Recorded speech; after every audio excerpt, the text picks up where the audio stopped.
이 시간 누가복음 말씀 네 번째 시간으로 1장 18절로 25절까지 말씀을 전하겠습니다. 먼저 저와 여러분은 지난 시간 말씀을 통해서 이 말씀의 영광을 잃어버렸던 시대, 말라기 선지자 이후 400년 동안 암흑기 속에 있었던 이 유대 땅에 드디어 하나님께서 천사 가브리엘을 통해서 이스라엘에게 말씀하시는 것을 보게 되었습니다. 가브리엘이 전하는 하나님의 말씀을 한 사람이 듣게 되었지요. 그 말씀을 듣는 사람은 그 시대의 의인이었던 제사장 사가랴였습니다. 사가랴는 자신이 속한 아비야 반열의 제사장들이 성전에서 봉사하는 기간이 되자 성전으로 나아가게 되었고, 그곳에서 제사장들은 각자의 직무를 정하기 위한 제비를 뽑게 되었죠. 그렇게 하나님의 뜻에 의해 성소에 들어가 분향하는 직임, 정말 이 뽑히기가 어려운 직임이었는데 이 직임이 제사장 사가랴에게 돌아갑니다. 그곳에서 사가랴는 이 성소에 들어가서 천사 가브리엘을 드디어 이제 만나게 됩니다. 갑자기 나타난 가브리엘 때문에 두려움과 놀라움으로 움츠려 있었던 사가랴, 가브리엘은 그 사가랴에게 두려워하지 말라라고 말하면서 너희 가정에 복된 소식, 아들이 태어날 것이다 라고 전해줍니다. 또한 그 아들의 이름은 요한이라 지으라 말해주었고, 이 요한으로 말미암아 사가랴의 가정은 기쁘게 될 것이고, 사가랴 가정뿐만이 아니라 그 당시 유대 땅의 많은 사람들에게도 기쁨이 될 것이다 라는 것을 전해주었죠. 그리고 요한은 마치 과거 엘리야 선지자와 같이 어떤 사역을 하게 됩니까? 성령의 감동이 되어서 성령의 능력으로 사역하는 선지자가 될 것이다. 아버지를 거역한 자들을 돌아오게 할 것이고 말씀을 떠난 자들을 돌아오게 할 것이다. 이 사명을 너의 아들 요한이 감당하게 될 것이다 라는 것을 전해주었습니다. 여기서 이어지는 오늘 본문에서는 먼저 이 말씀을 받게 된, 이 말씀을 들은 사가랴의 반응이 먼저 나타나고 있습니다. 사가랴는 어떻게 반응하고 있을까요? 우리 오늘 본문 18절 말씀을 화면을 통해 함께 읽어보겠습니다. 사가랴가 천사에게 이르되 아내도 나이가 많으니이다. 자, 사가랴의 처음 반응은 의심과 반문이었습니다. 내가 이것을 어떻게 알리오? 여기서 어떻게라고 번역된 헬라어 원어는 카타티인데 그 뜻은 무엇이냐면 무엇으로 인해서, 무슨 근거로 라는 뜻입니다. 사가랴는 내가 무슨 근거로 이것을 알겠습니까?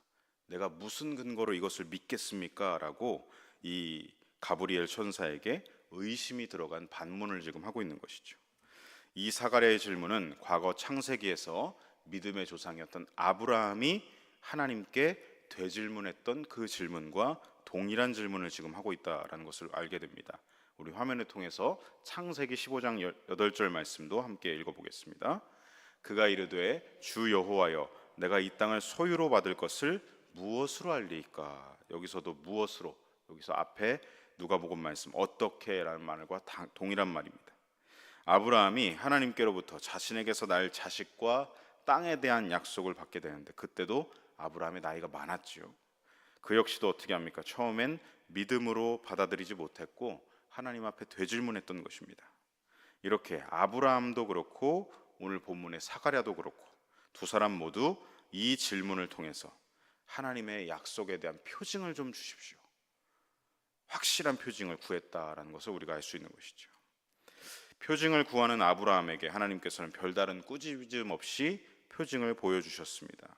당시 어떤 표징을 보여주셨냐면 하나님께서 재물을 준비하라 말씀하시고 그 재물을 반으로 쪼개라고 말씀하십니다. 그리고 그 반으로 쪼갠 재물 사이로 불이 훅 하고 지나가면서 내가 반드시 너와 한 약속을 지킬 것이다, 표징을 보여주셨던 것이죠. 고대 근동에서는 두 사람이 이렇게 언약을 맺을 때 재물을 반으로 쪼개서 그 쪼갠 재물 사이를 두 사람이 걸어갑니다. 이것이 무슨 의미냐면 만약에 우리가 한 약속을 누구 한 명이라도 지키지 않을 시에는 이 반으로 쪼개진 재물과 같아질 것이다. 이거는 목숨을 걸고 약속을 하겠다라는 뜻이죠. 그러니까 하나님께서 어떻게 하신 겁니까? 그냥 약속만 주신 게 아니라 내가 반드시, 하나님께서 지금 목숨을 걸고 내가 너에게 한 약속을 반드시 지키겠다, 아브라함에게 표징을 보여주신 것이죠. 자, 그렇다면 오늘 본문에서 하나님께서는 사가랴에게 어떤 표징을 주시면서 이 약속은 이루어질 것이다라는 것을 알려주셨을까요? 우리 이어지는 19절로 20절 말씀도 함께 읽어보겠습니다. 천사가 대답하여 이르되 나는 하나님 앞에 서 있는 가브리엘이라.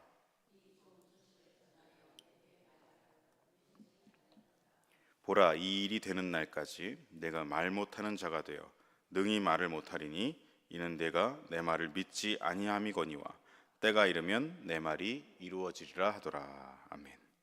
자, 먼저 19절에서 보시면 가브리엘은 하나님의 말씀을 지금 약속을 전해주고 있는 자기 신분을 먼저 얘기하면서 보증을 확실하게 하고 있습니다. 나는 누구다? 하나님 앞에 서 있는 가브리엘이다. 성경 전체에서 이 가브리엘 천사는 총 4번 기록되어 있습니다. 신약 성경에서는 여기 누가복음에서만 2번 나오고, 구약 성경에선 다니엘서에서만 2번이 나옵니다. 이렇게 총 4번 나오죠. 구약 다니엘서에서 가브리엘 천사는 하나님의 사자로서 사람의 모습을 하고 다니엘에게 나타났었습니다. 그는 다니엘에게 이상을 해석해 주면서 미래를 드러내는 역할을 했었고, 다니엘에게 명철과 지혜를 주었죠. 아마도 이러한 구약 다니엘서의 내용을 잘 알고 있을 제사장 사가랴에게 지금 무엇을 얘기해 주는 것입니까? 그 다니엘에게 나타났던 나 가브리엘이 지금 너의 앞에 나타나서 말을 해주고 있는 것이다. 나는 하나님의 천사, 하나님의 말씀을 대언해주는 가브리엘이다. 이것을 말씀으로 보증해주고 있는 것입니다. 다니엘서에 나타났던 나 가브리엘이 바로 사가랴 너의 눈앞에 서 있다. 하나님의 사자로서 미래를 드러내고 그 약속을 주는 임무를 가지고 내가 너에게 온 것이다. 이 약속의 말씀을 믿을 수 있는 말씀이라고 내가 보증하겠다. 그러니 의심하지 말고 하나님의 약속을 믿으라. 이런 뜻이 이 한 문장에 담겨 있는 것이죠. 자, 그러면서 가브리엘은 이렇게 말하고 있습니다. 좋은 소식을 전하여 라고 말합니다. 자, 좋은 소식 많이 들어보셨죠? 우리 헬라어 유앙겔리조, 곧 복음이라는 뜻입니다. 사가랴는 누가복음에서 가장 먼저 이 유앙겔리조, 복음을 전해 듣고 있는 사람이 되고 있는 것입니다. 후에 나오는 누가복음 3장 18절에도 보면 이 유앙겔리조라는 단어가 또 사용이 됩니다. 동일한 단어가 사용되면서 어떻게 사용했냐면 요한이 좋은 소식을 전하였다라는 표현으로 나옵니다. 훗날 요한이 전했던 좋은 소식은 이제 곧 메시아께서 오시면서 하나님 나라의 복음이 온 세상에 퍼져나가게 될 것이다. 이것이 바로 좋은 소식이었죠. 그리고 더 훗날 어떻게 됩니까? 그 하나님 나라의 복음은 예수님을 통해 진정한 좋은 소식, 구원의 복음으로 만방에 퍼져나가게 되는 것입니다. 자, 그러므로 오늘 본문에서 가브리엘이 사가랴에게 전하고 있는 좋은 소식은 무엇입니까? 그 가정을 기쁘고 복되게 하는 좋은 소식, 곧 그 나이 많은 사가랴와 엘리사벳에게 아이가 태어난다라는 좋은 소식이었고, 또 동시에 어떤 좋은 소식입니까? 유대 땅에 이제 하나님 나라가 열리게 된다. 이 암흑의 땅, 어둠이 지배하던 땅에 하나님의 빛이 임하고 있다라는 좋은 소식이 들려오게 되는 것이죠. 가브리엘은 사가랴에게 하나님의 사자인 나 가브리엘이 너에게 하나님의 약속을 전하고 있다. 나는 너에게 이 좋은 소식을, 이렇게 좋은 소식을 전해주는데 왜 믿지를 못하는가? 라고 다시 반문하고 있는 것이죠. 하지만 사가랴는 믿음으로 이 좋은 소식을 아멘으로 받지 못했습니다. 결국 20절 말씀대로 어떻게 되느냐? 요한이 태어나는 날까지 말 못하는 자가 되고 말았습니다. 안타까운 일이죠. 단순히 여기까지만 보면 당대 의인이었던 사가랴가 왜 여기서 의심을 했을까? 아멘으로 받았으면 되는데 왜 의심을 했을까? 그러니 이렇게 하나님께 징계를 받게 되는 거지 라는 그런 안타까운 생각이 들게 됩니다. 하지만 여러분, 사가랴가 말 못하는 자가 된 것은 단순히 징계의 목적만 있는 것은 아닙니다. 20절 후반절을 보시면 붉은색 글씨로 제가 표시를 했습니다. 함께 읽어보겠습니다. 때가 이르면 내 말이 이루어지리라. 아멘. 이 뜻이 무엇입니까? 하나님께서 사가랴에게 주신 이 약속이 적당한 때까지는 모든 사람들에게 비밀이 될 것이다. 어느 때까지는 이것이 감추어지게 될 것이다 라고 말씀해 주시는 것입니다. 때가 이르면, 하나님의 때가 되면 하나님께서 드러내시겠다라는 것이죠. 그러므로 여기서 단순히 사가랴가 의심한 결과로만 말을 못하게 된 것이 아니라 무엇을 알 수 있습니까? 하나님의 뜻이었다. 하나님의 때가 될 때까지 이것이 비밀이 되게끔, 감추어지게끔 하나님의 뜻이었기 때문에 사가랴가 말을 못하게 된 것인 것이죠. 또한 그가 당분간 말 못하는 자가 되었다가 요한이 태어나면 다시 말을 하게 된다.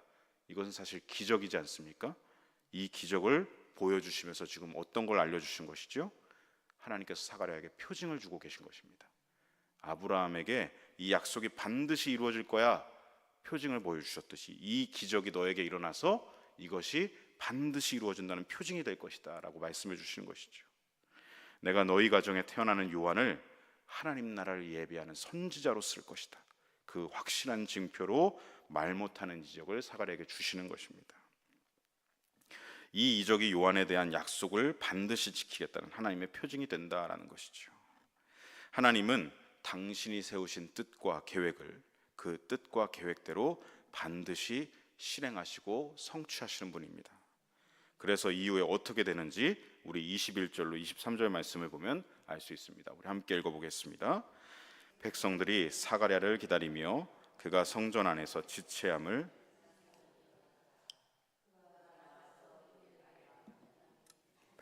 그가 성전 안에서 환상을 본 줄 알았더라. 그가 몸짓으로 뜻을 표시하며 그냥 말 못하는 대로 있더니 그 직무의 날이 다 되매 집으로 돌아가니라. 자, 사가랴는 가브리엘이 말이 끝나게 무섭게 어떻게 됩니까? 하나님이 말씀하신 대로 기적을 경험하고 있습니다. 정말로 하나님 하신 말씀대로 말을 못하게 된 것이죠. 자, 성전 밖에서 기다리던 백성들이 사가랴가 나오자 말을 못하자 궁금해서 무슨 일이 일어났는지를 물어봤지만 사가랴는 어떻게 하죠? 말을 할 수가 없습니다. 무엇이죠? 하나님의 뜻과 계획대로 이 요한의 수태고지, 이 사실은 당분간 비밀로 유지되게끔 하고 계신 것입니다. 사람들이 무슨 일이 있었는지 궁금해해도 사가랴는 입이 막혔습니다. 아무 말도, 혹시나 실수로 말할 수도 있는데 그것까지도 막히게 된 것이죠. 그저 몸짓으로만 의사소통을 하면서 이제 비밀이 새어나가지 못하게 하고 있는 것입니다. 그렇게 사가랴는 자기 반열에 직무기간이 다하고 이제 집으로 돌아오게 됩니다. 그리고 하나님께서 말씀해 주신 대로 사가랴의 집에 좋은 소식이 실현되게 되죠. 우리 화면을 통해서 24절로 25절 말씀을 함께 읽어보겠습니다. 이후에 그의 아내 엘리사벳이 잉태하고 5달 동안 숨어 있으며 이르되 주께서 나를 돌보시는 날에 사람들 앞에서 내 부끄러움을 없게 하시려고 이렇게 행하심이라 하더라. 아멘. 자, 사가랴는 자신과 아내가 나이가 많으므로 가브리엘이 전해주었던 이 약속을 믿음으로 받지 못했지만 하나님의 계획은 어떻게 되고 있습니까? 막힘이 없습니다. 그대로 이루어지고 있습니다. 하나님의 뜻대로 엘리사벳이 요한을 잉태했습니다. 아마 사가랴는 어땠을까요? 말을 못하고 있어서 표현을 못했겠지만 너무 놀랐을 것입니다. 그리고 그 가운데서 하나님의 약속을 믿게 되었겠죠. 하나님 주신 표징대로 하나님 말씀은 1.1획도 틀리지 않고 그대로 이루어지는구나. 사가랴는 이것을 깨달았을 것입니다. 그리고 그는 뜻하시고 계획하신 대로 구원의 역사를 성취해 나가신 하나님을 너무 찬양하고 싶었을 것입니다. 근데 지금 말을 못하니까 찬양을 못하고 있겠죠. 실제로 그의 찬양이 언제 터져나오게 되냐면 요한이 출생한 후인 1장 67절 이후를 보시면 그의 찬양이 터져나오는 것을 이제 다다음 시간에 보게 되실 것입니다. 자, 그런데 이상한 점이 하나 있습니다. 이 좋은 소식, 기쁜 소식이 이 집에 지금 실현되고 있는데 엘리사벳이 뭘 하고 있냐면 밖으로 이 일을 이야기하지 않고 무려 5달 동안 집에 숨어 지냈다라고 합니다. 5달 동안 집에 은거하다시피 가족 이외에는 그 누구도 만나지 않고 접촉하지 않았다. 은둔 생활을 했다라는 것이죠. 이것은 그녀가 나이가 많은데 임신을 해서 창피했나? 이런 의심도 할 수 있습니다. 이런 생각도 할 수 있습니다. 여러분, 그러나 창피해서 그랬던 것이 아닙니다. 오히려 임신은 어떻게 여겨졌냐? 당시 유대 사회에서 아이를 갖는다는 것은 하나님의 축복으로 여겨졌습니다. 드러낼 일이고 자랑할 일이었죠. 실제로 마지막 25절을 보면 엘리사벳은 하나님을 찬양하고 있지 않습니까? 그러니까 이것은 부끄러워서 숨겼던 의도가 아니었습니다. 그동안 아이를 갖지 못한다는 수치와 부끄러움이 이 25절의 고백대로 한순간에 사라져버려서 기쁨으로 지금 찬양을 하고 있는데, 자, 그렇다면 왜 엘리사벳이 5달 동안 숨어 지냈을까?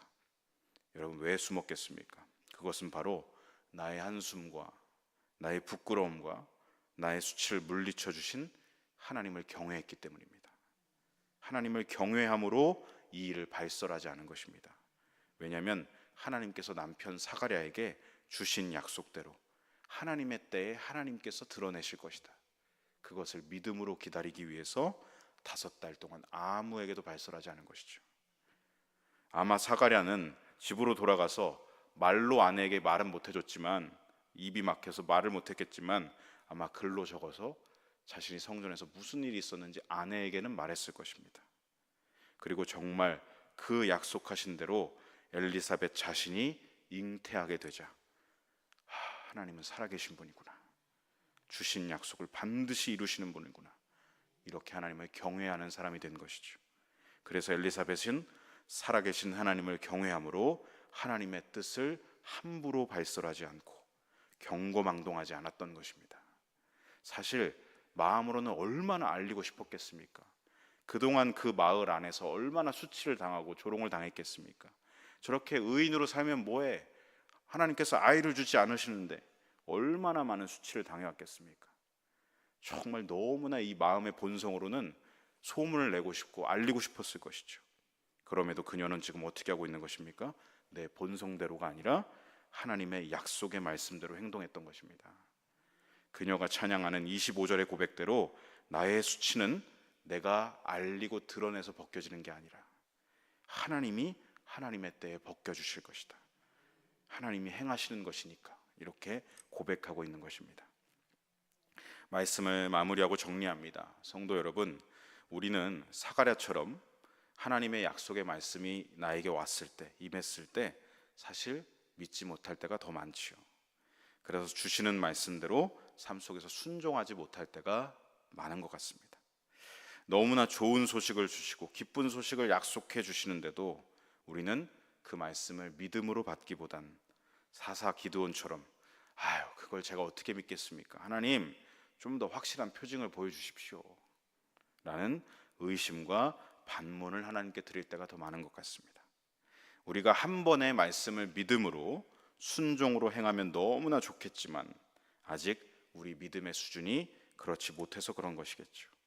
그러나 하나님께서 지금 어떻게 하고 계십니까? 그럼에도 불구하고 오늘 본문에서 하나님께서 주신 약속은 틀림없이 이루어지고 있음을 보게 되는 것입니다. 이 요한의 잉태와 탄생은 하나님께서 정하신 뜻이고 하나님의 플랜, 하나님의 계획이기 때문이지요. 우리의 열심이나 우리의 신실함 때문에 이루시는 것이 아니라 하나님의 비전이시기 때문에 하나님의 열심으로 이 일은 이루어지는 것입니다. 오직 살아계신 하나님의 신실하심 때문에 이 일은 이루어지는 것이죠. 엘리사벳은 자신의 수치를 물러가게 하시는 하나님을 인격적으로 경험했습니다. 하나님의 살아계심을 경험했습니다. 그러자 그때 어떻게 합니까? 말씀대로 순종하게 됩니다. 자기 본성대로 아니라 말씀대로 따르는 인생이 된 것입니다. 그렇게 엘리사벳은 이때 믿음으로 하나님의 계획 안으로 자기를 들여놓고 있습니다. 하나님의 나라를 예비하는 자, 요한을 출생하는 이 땅의 축복의 통로를, 그 역할과 사명을 감당하게 되는 것이죠. 사랑하는 성도 여러분, 혹여 오늘 저와 여러분의 믿음이 순종으로 나아가는 믿음이기보다 의심하는 수준에 머물러 있을지라도 그러한 우리에게 하나님은 하나님의 살아계심을 나타내 보이실 것이고 당신의 신실하심과 열심으로 우리 삶에 일하여 주실 것입니다. 그때 우리는 하나님의 인격적인 하나님을 경험하게 되는 것입니다. 그러면 우리가 믿음으로 한 발짝 더 내디딜 수 있는 것이죠. 그렇습니다. 살아계신 하나님을 우리가 날마다 인격적으로 경험할 때 우리의 믿음은 더 성장하게 됩니다. 머리에만 머물고 있는 추상적인 믿음이었다면 하나님은 살아계신 분이구나, 이걸 경험하면서 아브라함처럼 어떻게 되죠? 갈 바를 알지 못하지만 한 걸음 내딛는 것입니다. 내가 너에게 준 땅으로 나아가라. 갈 바를 알지 못하지만 한 걸음 더 내딛는 순종의 믿음이 되는 것입니다.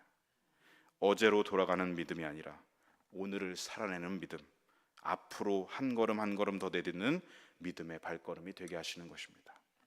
예수님이 나의 구원자, 예수님이 나의 주님, 예수님이 내 안에 사신다는 이 기쁜 좋은 소식, 이 약속의 말씀이, 이 복음의 말씀이 저와 여러분에게 날마다 선포되기를 소망합니다. 그리고 그 복음의 말씀을 믿음으로 하나님의 살아계심을 경험하면서 인격적이신 하나님과 동행하면서 믿음과 순종으로 이어져서 하나님의 계획과 뜻을 이루어드리는 복된 인생, 그러한 저와 여러분의 삶이 되시기를 간절히 소망하고 축복합니다. 아멘. 기도하겠습니다. 아브라함이 바랄 수 없는 중에 바라고 믿었으니 이는 내 후손이 이같으리라 하신 말씀대로 많은 민족의 조상이 되게 하려 하심이라. 그가 100세나 되어 자기 몸이 죽은 것 같고 사라의 태가 죽은 것 같음을 알고도 믿음이 약하여지지 아니하고 믿음이 없어 하나님의 약속을 의심하지 않고 믿음으로 견고하여져서 하나님께 영광을 돌리며 약속하신 그것을 또한 능히 이루실 줄을 확신하였으니. 아멘. 하나님, 오늘 주신 말씀 속에서 하나님께서 약속하신 좋은 소식, 그 말씀이 성취되는 것을 보게 됩니다. 비록 처음엔 의심했던 사가랴였지만 하나님께서 그 의심을 믿음으로 바꿔가시는, 순종으로 이어지게 하시는 역사를 보게 됩니다. 오늘 저희들의 삶에도 살아계신 하나님 말씀하여 주시고 믿음으로 순종의 발걸음을 한 발짝 한 발짝 더 뗄 수 있도록 인격적이신 성령님께서 저희들의 삶을 주장하시고 인도하여 주시옵소서. 어제보다 더 성장하는 믿음이 되길 원합니다. 하나님의 계획을 하루하루 날마다 이루어가는 저희들의 삶 되기를 원합니다. 믿음으로 더욱 견고하여지게 도와주시옵고 그 뜻하신 바를 능히 이루실 하나님을 바라보면서 더욱더 확신의 발걸음을 이어가는 믿음 되게 하여 주시옵소서. 오늘도 성경을 통해 말씀해 주심을 감사드리며 우리 구주 예수님의 이름 받들어 감사하며 하나님 앞에 기도드립니다. 아멘. 찬송가 545장 3절 함께 부르신